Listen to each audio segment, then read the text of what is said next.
காத்து மயங்காது விலகி நில்லு, நேரம் நிலைக்காது வழிய விடு.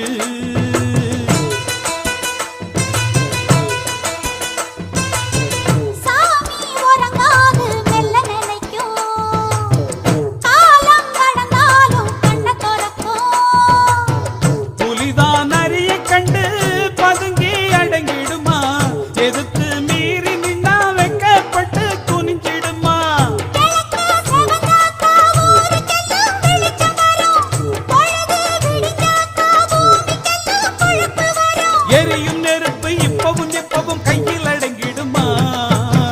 அம்மன் கோயில் வாசலில கோடி சனம் கூடுதம்மா. பொங்க வச்சு